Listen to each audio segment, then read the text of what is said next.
everyone, and welcome back to Risk Takers and Trailblazers podcast. I'm here with my illustrious co-hosts of Diane, Jen, and Tanya. And for those of you that are regular listeners, welcome back. For those that you are new, welcome to our journey. Today, we're excited to chat with Julie from IBABC's new executive director. Congratulations on your job. I have the esteemed pleasure of first meeting Julie in 2023 at a Woman in Leadership event, and then again this past September at Amplify. Being able to spend time with Julie and having amazing conversations, I quickly realized that she's a champion of change and a true trailblazer in our industry. Julie's been part of the insurance community for many years and is a leader with passion and commitment to the insurance industry. Julie, welcome to our podcast. Thank you. We are super excited to have you. And I know in my intro, I didn't talk a lot about your background and your journey. I wanted to leave that open to yourself to share with our audience tell us a little bit about Julie and your journey in the insurance industry.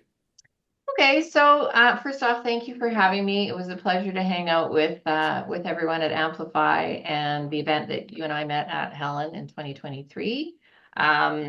Again, I am currently the executive director and the COO for the Insurance Broker Association of BC, and that's representing 8,500 brokers across the province. And I took on this role in August 1st of this year. So back to the beginning. And for some people on the viewership, they may not have been born when I started in 1987.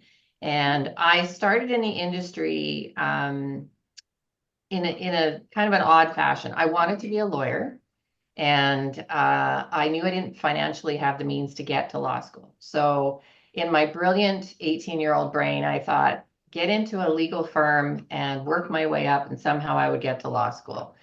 I took a business admin program on the legal side and was bored out of my tree on day 5 and thought, you know what, maybe this isn't for me. Went down a business admin program and heard about this insurance job. And of course, I didn't have a car. I didn't have any insurance knowledge whatsoever. Went to an interview that lasted 3 hours because the owner of the brokerage was running around solving problems, talking to insurance carriers, telling them what to do, greeting clients, helping his staff solve problems. And after 3 hours of watching that, I thought, okay, I'm in. And the minute he said you can earn while you learn, and the world's your oyster, do whatever you want, the more exposure you have to this industry, the further it will take you. So I was in right then, and very quickly realized that I loved the complexity of the industry. A lot of law is already in. I got to get involved in so many different aspects in a small brokerage, 15 years there. Always had leadership in my bucket, not because I wanted to be a manager. I, in fact, didn't like the title. I liked to coach and I liked to teach. And that's how I started and moved into a different part of BC on Vancouver Island, worked for brokerage there. Then I opened a branch from scratch for another brokerage, not a client, not a paperclip. Scariest thing I've ever done in my life. Got into operations leadership in Northern BC and catastrophic event leadership, learning development. And, really the journey, it could take 2 hours to talk about. But I wanted to point out that when I started what I thought I was going to do and where I am today, there has been so many different pathways for me to go. And I think the biggest thing for me is I always have considered this insurance industry about opportunity. Mm-hmm. And how you get to where you are is really up to you, what you choose to do. And, I know we're on a Risk Takers and Trailblazers for Women session, but when I started, I frankly didn't think I couldn't do whatever I wanted in the industry because I was a girl. Now, I grew up in the generation where I soon realized that others didn't think I could do what I did because I was a girl, and I didn't handle that very well.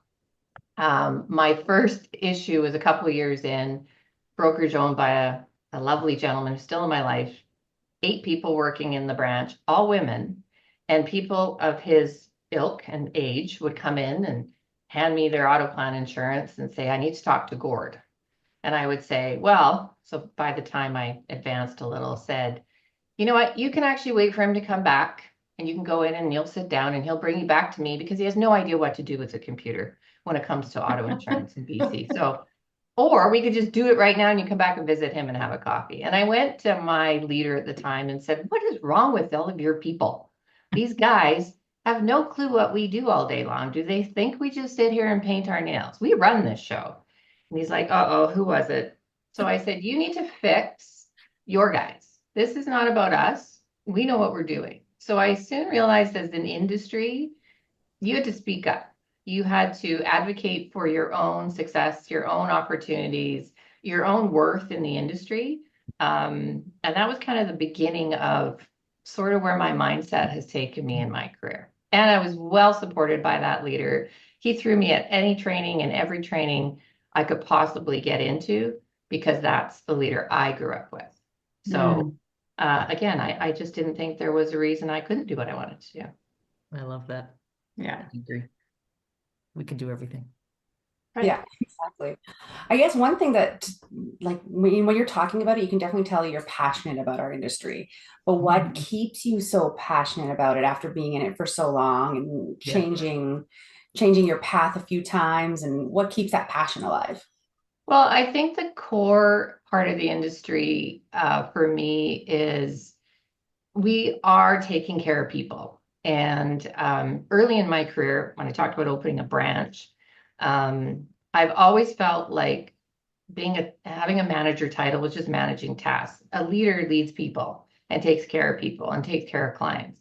And I was told early in my career, you never be successful because you care more about people than revenue.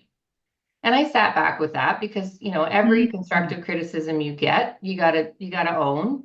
And I thought, you know what? She's right. I do care more about people than revenue, but I'm fiercely competitive, love to achieve results. But I believe when you care about people, including your clients and the people you work with, revenue comes. Mhm. So I just took a different path for that. And the thing that fills my cup is watching people be successful. And, lift as you rise is one of my favorite sayings. Train your replacement the day you get a job so that when the next opportunity is there, whether it's a tap on the shoulder for you or you've got to put your hand up, you're ready because someone's ready to fill your shoes, man or woman or however anyone identifies, they're ready to come in. Um, and I love the complexity of the industry. I'm a forever learner. I have taught, developed, coached, written, um, been on consultative sort of committees all over the place with insurance carriers in BC, with the BCFSA, with the Emergency Management BC, all of the things that affect our industry, and working with markets on how do we make it better. I also like the tech side. Like, how do we not waste time doing things that we don't need to be doing where we can be professionals and take care of our clients and our people and develop them to be great brokers. I feel like because I love to be in all those things. Oh, and I'm also a freak when it comes to change. Like, bring it on. I don't fear change. I like change. I think that if you don't have that built in your DNA in this industry, you will get very frustrated. You will never know everything. You will never understand everything. Just when you think you're there, something else changes, something else drops, some other bomb in the industry goes off, and we can no longer do this, and now we have to do it this way. So I truly am an industry lover. I just am so passionate about what we can do. And I think when you get to a certain age, and I'm there, and you're looking at the back nine of your career and the legacy that you leave, I feel like legacy is so important. I unfortunately have lost a lot of people in my life.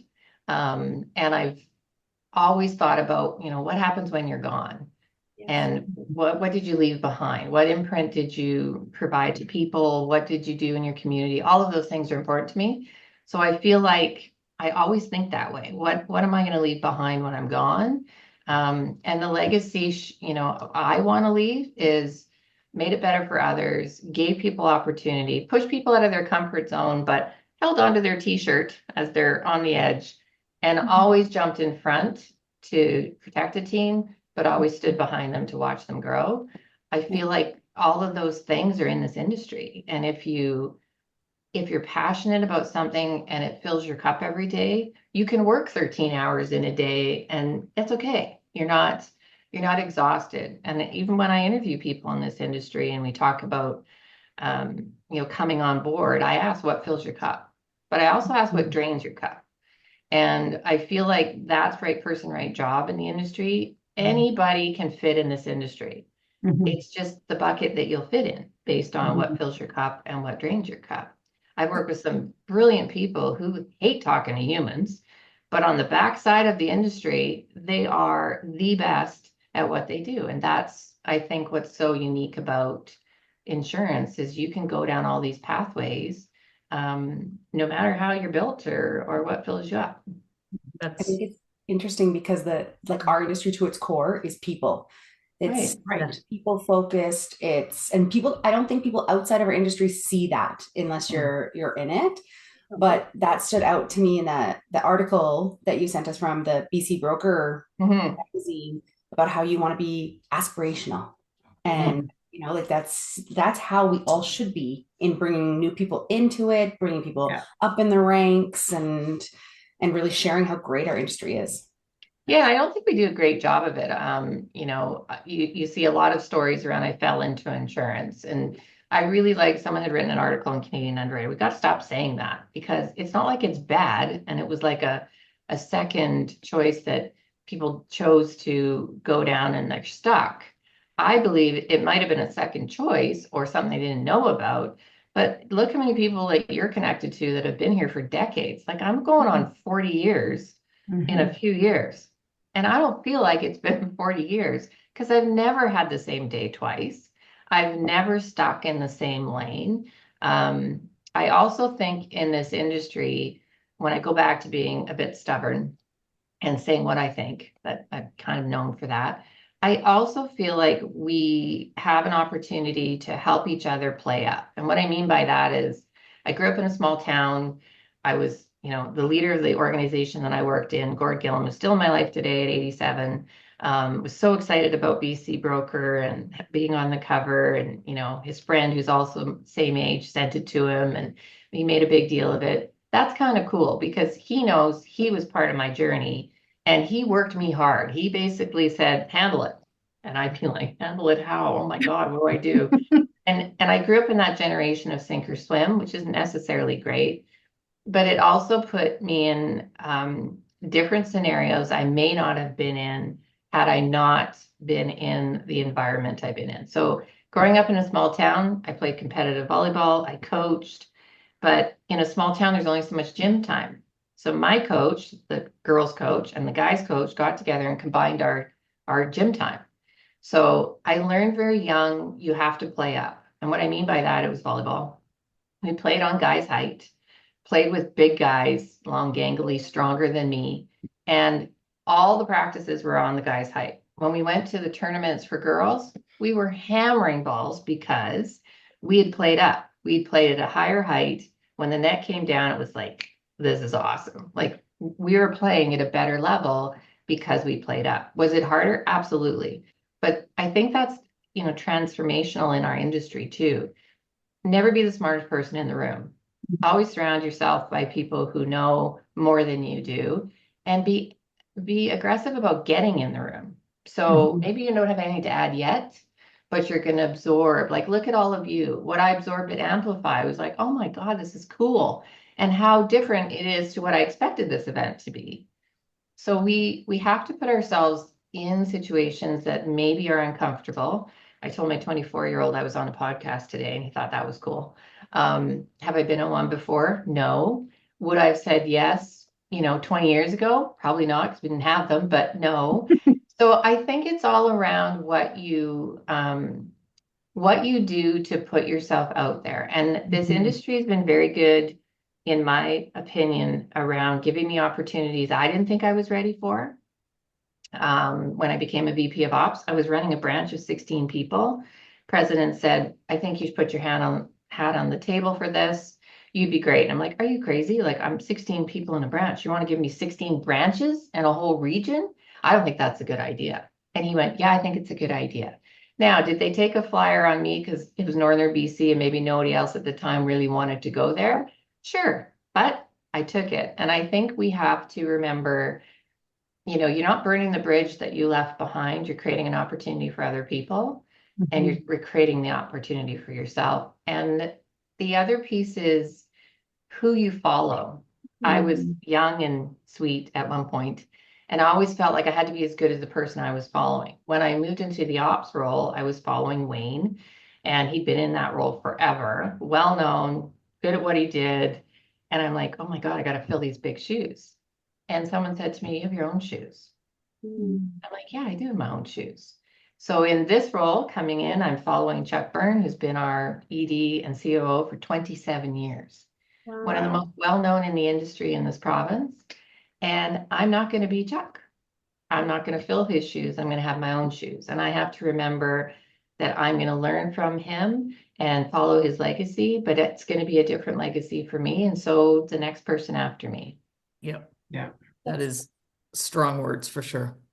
So, Julie, just two things. I think every woman we've interviewed when they've been tapped in for like a big role have said exactly what you said. Like, I can't do that. What are you talking Yeah. about? And then they took it on and they absolutely thrive. So it's that initial like, what? But I do have some questions because the insurance industry is dominated by women. So women make up 65% of the entry level positions, yet Mhm. only 20% of the like upper leadership executive level. What do you Mhm. think are some of the barriers to women in the industry of like making it into the leadership levels? Yeah, I think I learned moving into that operations role. So I'll tell you a little story about that day. So the VP of sales, that was my VP of sales. So you had an ops and sales VP in a region. And, she was the first person, the first trailblazer to be on the executive of this brokerage. So my first day, I'm like going to my first meeting and she's in, outside the room ready to go in and she gives me a hug and she said, you'll be great. And I thought, that sounds like goodbye. That's not hello. And I get in the meeting. I thought that's kind of weird because I'm like, I'm there. I'm gonna, my Debbie's there, and this was a very aggressive, reputational group of leaders, all high D's, if you understand disc, all done, like lots of aggressive. Not that I was afraid of that because I played with guys. Like I wasn't afraid of any of that, but I wasn't sure how I would fit in because I wasn't that kind of, disc style as the rest of the group. So when I got into the room, she announced her retirement. So then it was going to be me, not her. I'm the one female. And I remember saying to the president who'd asked me to put my hand forward and give me the opportunity, I said, if I'm the token woman, this isn't going to work. And he just laughed at me and he says, I would never consider you the token woman on the executive. I know you're going to say what you think. And I did. And what I learned was we have to think about what we give off when we come into a room. So Mm. if we walk into a room thinking we're not good enough to be there, whether you're on a board or whether you're on executive or whether you're there yet or whether you're interviewing, that's on us. So our self-worth and our ability and our skill set and what we bring to the table, you have to have some confidence in that, but you also have to remember that's not just about being a woman. Anybody walking into a room has to know what they bring to the table. And what I went in that with was a different perspective. I just didn't judge how they performed. And I learned very quickly that I was not loud enough at the table. And the president, I had an idea about building a trainers team, which still exists today. And they were arguing and very, very aggressive, loving arguing at the table. And the president looked at me and I was ready to say something. He goes, okay, would all you guys just shut up for a second? Julie, what do you think? So I threw my idea on the table and they all went, oh, that's great. We should do that. And what I learned from that was I waited too long. Like I should have, figured out a way to be heard quicker. And I started to learn that, but also my peers, they helped me. They helped coach me to stand up and say what I thought and throw Yeah. my ideas out. They gave me good feedback. They were very supportive about my growth. So there's a great saying about, be around people who speak about you in rooms when you're not there, right? So you have to create your reputation where someone in a room, and that's what happened in my situation, someone in a room goes, I think that person would be great. And it wasn't because what you impressed the whole room. You had a connection, you did something, you put your hand up, you got involved in something where someone saw what you did. And I think that's the biggest thing that we can do. And then when you have an opportunity like you caught, don't think you can't do it. Ask the person who's tapped you on the shoulder, why do you think I would be a fit? What do I need to work on if I do get the opportunity, and start doing the work. The other thing is I am an uber prepared person. I did the work. I did the research. I put in the time to walk in the room. So I was confident in what I was bringing to the table at all times. And, there was a point where it was like, I probably overkill, right? But to do the work till you walk in and it's something that just comes off your tongue. And I think that's one thing that we all need to remember, and find great mentors. Don't go to people who tell you you're great. Those people are great. I mean, you're married to them or they're in your family, your mom, whoever. Go to people who are going to be honest with you, tough on you, challenge you, and call you on what you're not doing well. Those are the people that I definitely reached out to in any opportunity where I thought, oh my God, should I do this? This particular opportunity, I was hanging up my insurance license after 37 years. I was leaving a great organization. I wanted to get closer to my family, so I moved. Like, this was involved a move. There's no goesies backsies. Like, once I'm out, I'm out. And what if? So I consulted all the people that had actually said, you should put your hand up for this. Chuck's retiring. You should put your hand up. You care about all the things that the association does. And I sort of looked at it that way. Like, what do I want my back nine to be? Where can I advocate for the industry? Where can I attract talent? Where can I enforce education? Where can I advocate with the government? Where can I help make consumers' worlds better in this province? I love working with insurance carriers. They may not all love me. They tell me I'm transparent, so I'm not sure if it's a compliment or not, but I'm a solution person. So I love the carrier relationships, and having to keep that going as an association is a big deal to me too. So That's awesome. Very cool.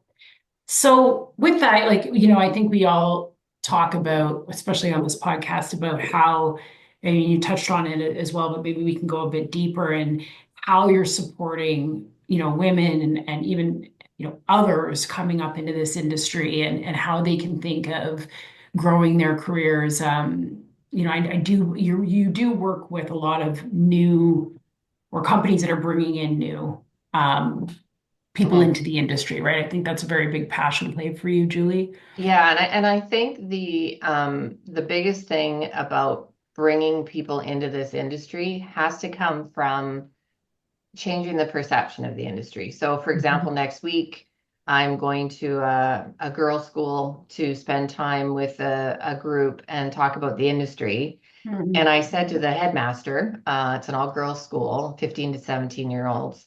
I said, I can come talk about the industry, but I want to work with them to find out how we would talk to them about the industry, right? Like, what I'm going to come and bring at my age, to be like, this is an old lady coming and talk about insurance. How boring is that? So we actually turned it into a panel where the students are going to interview me. They're all going to ask questions. I'm going to give the feedback. Our career coordinators coming with, and then we're going to turn it back on the school to say, well, how would we teach this to you at 15 to 17 about our industry? What would we do? I mean, I have a 24-year-old. I brought him a couple ads in the industry, and let's be clear, our ads are dry as toast as an industry, right? Like, why would you apply? And I did an ad photo of a kid jumping off a rock and said, I did the standard stuff. And I said, what would attract you to our industry? And he goes, kid jumping off the rock. So it taught me that we don't have the right mindset to get people interested in the industry, interesting, in the way we communicate about the industry. So I'm going to use this event to reach back and get the students to tell me, how do we teach about this industry that makes you excited? Because if you think about the intrinsic serving of clients and caring for communities, that's very much a millennial, generational, passion. Well, we do that all day long, but do we actually teach that that's what we do? So I've been Right. involved in catastrophic event leadership.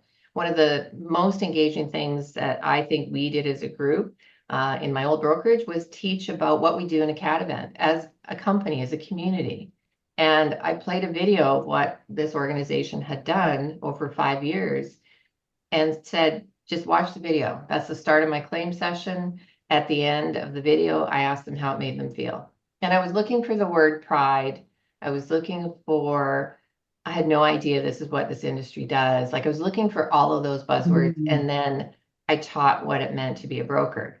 And I feel like we have to intrinsically connect with people when we bring them in about the industry and all the opportunity that's on the path for them. So we're working around teaching that as an industry to communities. So high school, college, university, all different communities and all different aspects of also the people that want a second career.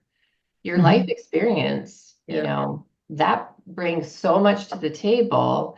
If you worked in manufacturing and or logging and you want to be a producer, go sell it to producers who log. Like that's what you can bring to the industry. So I think that's part of what I want to bring to the table. And once you secure all of that in BC, you're then going to bring it across That's what I was going the to say. country, right? Yeah, I hope And then so. into the States, because we're all suffering from a Yeah. Well, and one of the things I said is brokers are the best advocates for this industry, right? And at our trade show, we interviewed a bunch of brokers. Why are you in it? What do you love about it? And we're building that out to be our informational pieces that goes out to our attendees. But the other thing I said is brokers need something that they can just take in a box and go into the local high school in their small communities and talk about insurance. So we're working on that, working on ways to just help people not make a PowerPoint that's about the technical, process-driven, paperwork, transactional. All that's just the stuff we do to get the rest of the important stuff done. Yeah. I feel like that the people person is just so prevalent. I'm not sure, and I know we're kind of I've changed industries, but not, sort of not really. But I also think that I'm not sure there's another industry that gives back as much as the insurance industry to you as an individual. I know that, the public sees it differently, but I think from a career perspective, certainly you don't really know until you get into it. And then if you've got many years behind you that you can say, well, wait a second, this is a very solid, almost like an intimate industry. Yeah, and I think you hit the nail on the head too when it comes to the connections, right? So, we did a career session, my first event with the association, which I've always gone to with a cup of coffee and strolled around the trade show. And then I was on the backside of the trade show and exhausted after 12 hours on my feet. But that day we did a career session and we taught about the industry. And then we let them loose on the floor where 1,600 people were there. And they came up to me after and said, oh my God, this is so cool. So all the stakeholders in the industry were in the room. Everything connected to insurance was in the room. The brokers were there and they were just connecting with each other. And we change jerseys in this industry quite often, right? You go to events like, wait a minute, you're with so-and-so now? Oh, okay. And that's what I mean by changing jerseys. But you're still family. Yeah. You're to the group that you are with. Like it is not the industry of burning bridges. I really think the respect that people have for each other as we move through the industry continues to grow in how you build your reputation. And I think that that's a pretty cool and unprecedented, way of doing business in any industry, I would say. And I think the pride we all have is something we should be talking about more.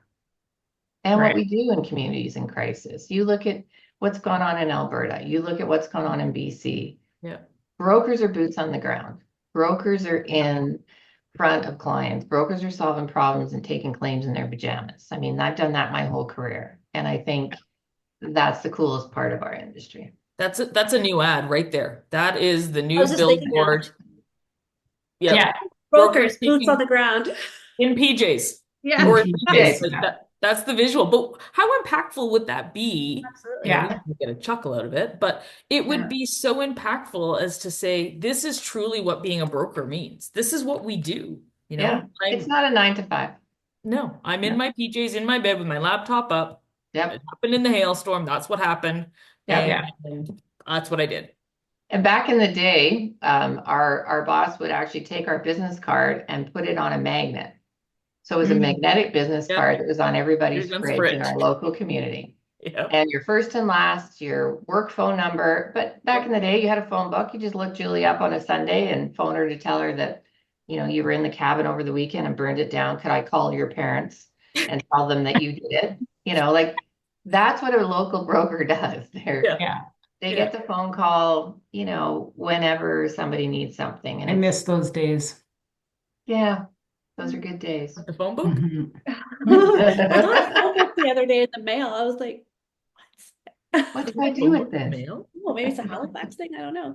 One That's thing I fine. tell people, the younger people, why they should join insurance, because it's hard to make friends as an adult. So when you leave Right. university, you leave school, Yeah. it's really, really hard to make new friends. Most of, I would say 95% of my friends in my adult life have been from insurance. Yep. It's a great community builder within like Yeah. coworkers and employees. There's this bonding and understanding that Yes. exists where you can nerd out and talk about claims, like a claim situation or what's going on in Ontario, or there's a way you can relate to each other that forms those bonds. I mean, look at us on the call right now. So Mhm. it's Yeah. So that's a great way to put it, Tam, for sure. I was talking to my team. I took my team and Julie, we're on the marketing automation and digital marketing side, but I took my team for lunch and drinks the other day, and I said that exact same thing, Tan. I said, like, I wasn't really saying it in relation to the insurance industry, but I said I met some of my best friends. I met my husband in insurance. Like it's just so, and I don't know where. I'm not saying that tech, and I'm not talking about insure tech, but I'm also very close to like B2B tech, and I'm not saying that they don't have a cool vibe. I'm just saying that I don't know if it has this family type pick up the phone, haven't talked to you in 15 years, but I know that I can if I Mhm. need to, and vice versa type thing. I don't know how our industry bred that. Is it because I don't know, because there's catastrophic losses, and because it has this serious layer that we all, kind of bond in the pain over the years. I don't know how Trauma. what I Trauma. would the say trauma that, bonding. yeah, I would say bonding. trauma Yes. bonding for sure. I would say that the relationship. So when I got this role, an announcement went out, and I was unprepared for, LinkedIn and Teams and email and all the things that went out. But what I really valued the most was people that I brought into the industry. And I actually did some math, and I think I probably hired about 450 people over 37 years. And hearing from the original people, like, I'm proud of you. Is that weird to say? I'm proud of you. I'm proud that you're doing this. Good for you. Thank you for whatever you did to help me, kind of thing. Those relationships, like, you can have such an impact on your team, your coworkers, people you lead. And we should never forget that. And I think that's what this industry does a little differently than most is when you're leading a team, you impact their ability to be good and to have opportunity. And if you care about that, those people remember it because, quite frankly, all people want is to be cared about. And that's your team, that's your clients.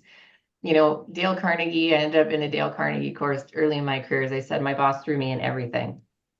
And I was young and sweet in the beginning. And it toughened me up a little bit to be in the Dale Carnegie course. And one of my favorite sayings was, a person's name is music to their ears. And it's such a simple thing to just remember somebody, right? And in the insurance world, maybe we don't remember them because we only serve them once a year, but they expect us to.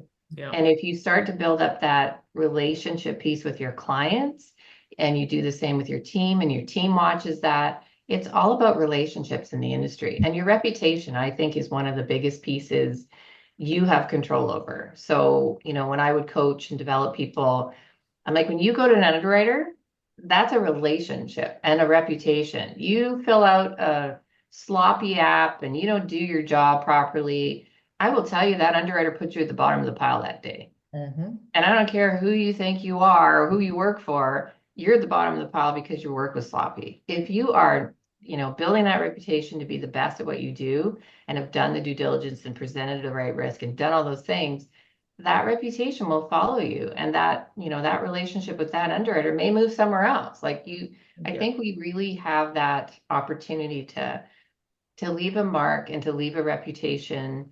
And that goes with your coworkers as well. And sometimes those opportunities, like Chuck talked me into presenting at an IBBC event at a conference on climate change because I'd been involved in CAT and all those things. And it was just, can you sit on a panel with ICLR? And I'm like, sure, I could do that. And then 4 days before, could you do a presentation on your experiences? And I'm like, 4 days, okay. But I never would have done that if I hadn't have been on a call with Chuck on binding during wildfire issues with our regulator in BC. So he heard me on that call be passionate.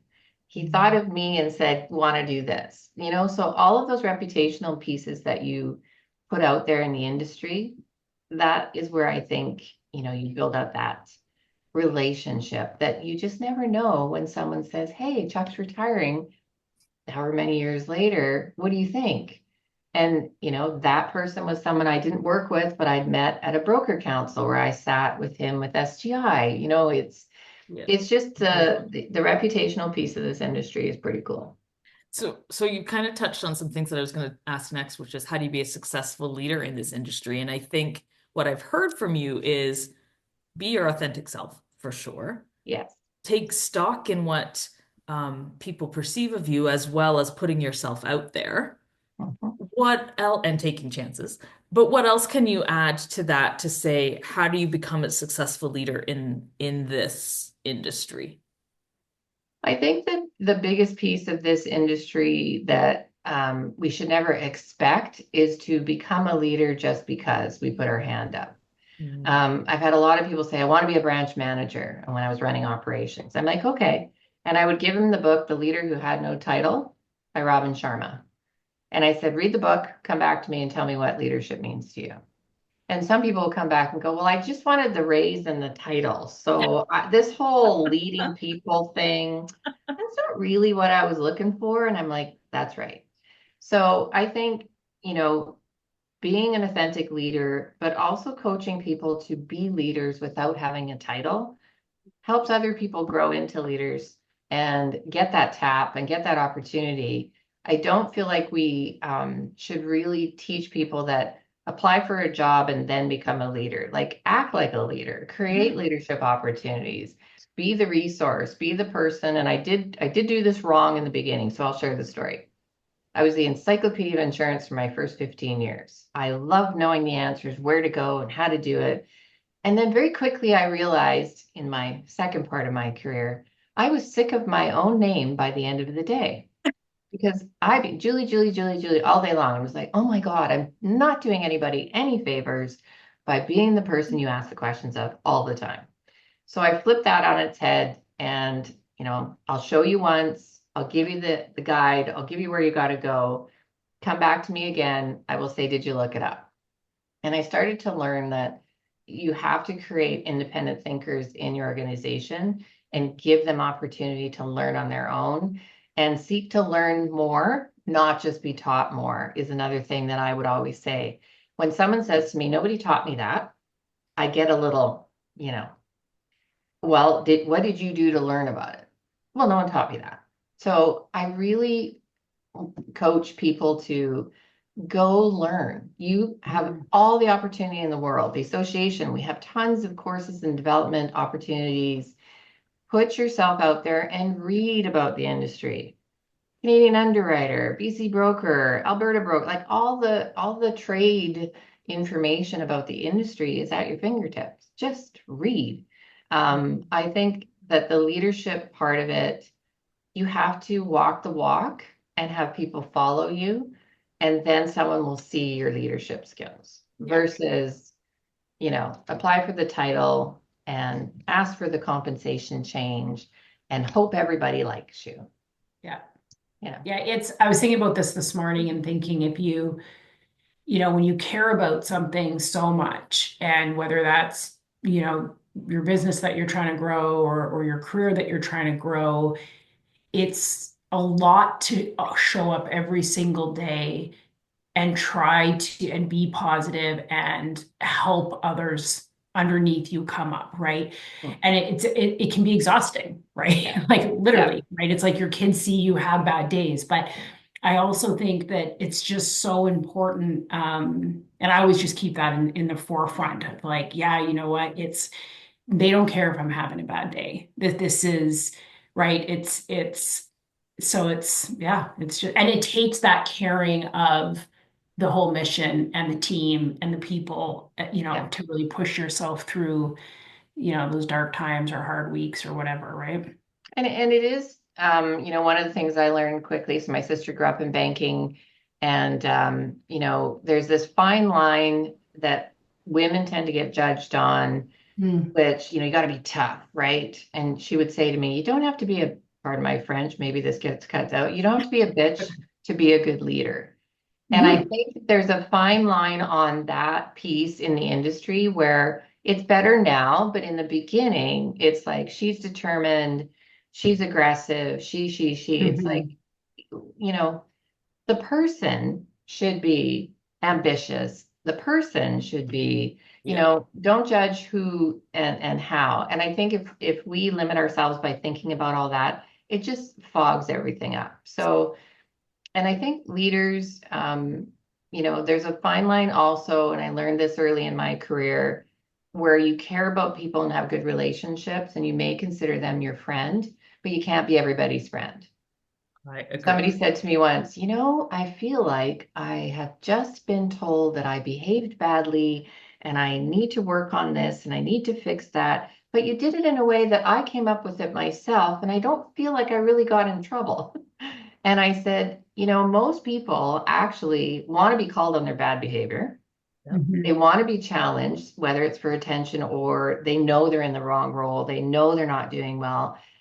You have to be transparent to communicate to people from a point of caring about their success. Yes. Originally, I tried to fit everybody into a team and make sure everybody was happy. And then I realized, okay, sometimes you have to help people make themselves available to the industry. Yeah. Not with you. Yeah. Right fit, right person, right job. Yeah. And sometimes you're doing people a favor. When I first got into coaching coaches, I would call it, running a region in operations, I met some folks that I could clearly tell did not want to be management. So, some of you on the call may have been the last person standing and therefore became the branch manager. That's happened. And they never wanted it. And, when you come at it with a place of, are you enjoying the job? What fills your cup every day? Is this what you want to be doing? A person's going to say, oh God, no, I hate this. Can I just do this job? Okay, well, let me help you do that. Right. And I think that makes a good leader, because you're recognizing someone is in the wrong place, in the wrong role. I inherited some long-term wrong role people, and I had to say they've been doing this 20 years and they hate their job, which translates to how their people feel. And someone said, well, you're the only one that had to actually deal with it. And I'm thinking, well, that's wrong in all ways, right? We have to. And then I think the ability to coach up and to be transparent with leaders above us, how do I say this politely? I don't believe in kissing anybody's to get somewhere. I believe in being very transparent about getting somewhere. And in my DNA, can't change that.